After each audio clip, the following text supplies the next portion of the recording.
95% মুসলমানের এই বাংলাদেশে ইসলাম বিরোধী কোনো কর্মকাণ্ড গণ অধিকার পরিষদ মেনে নেবে না ইনশাআল্লাহ। গণ অধিকার পরিষদ ভাগাভাগির রাজনীতি করলে আওয়ামী লীগের আমলেই ভাগাভাগির রাজনীতি করতে পারতেন। নতুন বন্দোবস্ত আর বহুত্ববাদের নামে সমকামিতা বাস্তবায়নের চেষ্টা করছে। ইতিমধ্যে আপনারা জানেন যে গণ অধিকার পরিষদ এমন একটি রাজনৈতিক দল, যে দলটি দীর্ঘ একটি লড়াই সংগ্রামের মাধ্যমে রাজপথ থেকে উঠে এসে আজকে পর্যন্ত দাঁড়িয়েছে। বিগত ফ্যাসিস্ট স্বৈরাচার খুনি হাসিনা গণ অধিকার পরিষদকে দমানোর জন্য, থামানোর জন্য, আটকানোর জন্য বারংবার চেষ্টা করেছেন, কিন্তু গণ অধিকার পরিষদকে আটকাতে পারেন নাই।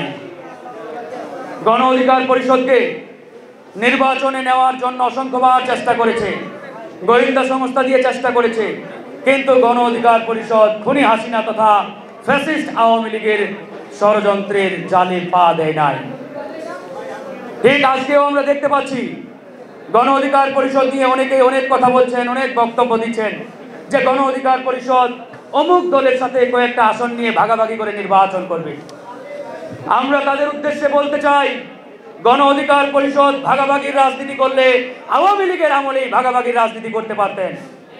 যেহেতু আওয়ামী লীগের আমলে ভাগাভাগির রাজনীতিতে গণ অধিকার পরিষদ পা দেয় নাই, শেখ হাসিনার অফারকে লাথি মেরে উড়িয়ে দিয়েছে, সুতরাং এই বিপ্লব পরবর্তী স্বাধীন বাংলাদেশে ওই ভাগাভাগির রাজনীতিতে গণ অধিকার পরিষদ কখনোই যাবে না বন্ধুগণ। সুতরাং আমরা ইতিমধ্যেই সিদ্ধান্ত নিয়েছি, সারা বাংলাদেশে 300 আসনে এককভাবে নির্বাচন করব। তাই সেই 300 আসনে নির্বাচনের লক্ষ্যে টেকনাফ থেকে তেতুলিয়া 300 আসনে আমাদের প্রার্থীরা ইতিমধ্যে নিজ নিজ এলাকায় নিজেদেরকে নির্বাচন করার জন্য প্রস্তুতি গ্রহণ করছেন। তারা ইতিমধ্যে নানান সামাজিক রাজনৈতিক কার্যক্রমের মাধ্যমে তারা নিজ নিজ এলাকায় তাদেরকে তুলে ধরার চেষ্টা করছেন।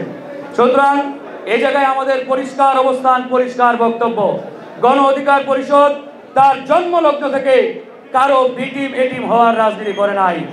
আগামীতে এককভাবে রাষ্ট্র পরিচালনার স্বপ্নের মাধ্যমে এদেশের মানুষের আকাঙ্ক্ষা বাস্তবায়নের লক্ষ্যে গণ অধিকার পরিষদ রাজনীতি করছে। ইনশাআল্লাহ আগামীর পার্লামেন্টের মাধ্যমেই জনগণের আকাঙ্ক্ষা গণ অধিকার পরিষদ বাস্তবায়ন করবে।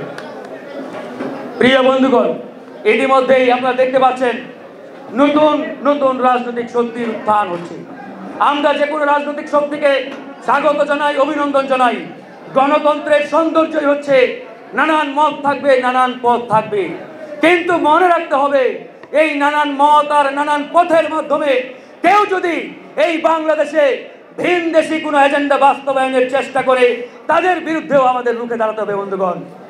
আজকে আমরা দেখতে পাচ্ছি নতুন বন্দোবস্ত আর বহুত্ববাদের নামে সমকামিতা বাস্তবায়নের চেষ্টা করছে কোন কোন রাজনৈতিক দল কিংবা রাজনৈতিক শক্তি।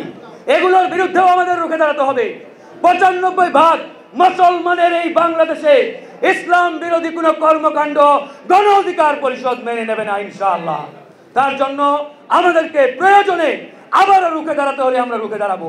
তাই আমরা বলতে চাই, এই মুহূর্তে বাংলাদেশে তারুণ্যের 1 নম্বর রাজনৈতিক দল গণ অধিকার পরিষদ, এবং গণ অধিকার পরিষদ স্বপ্ন দেখে আগামীর সংসদে তারুণ্যের মাধ্যমে ইনশাআল্লাহ দেশকে তারা নেতৃত্ব দেবে, দেশকে পরিচালনা করবে।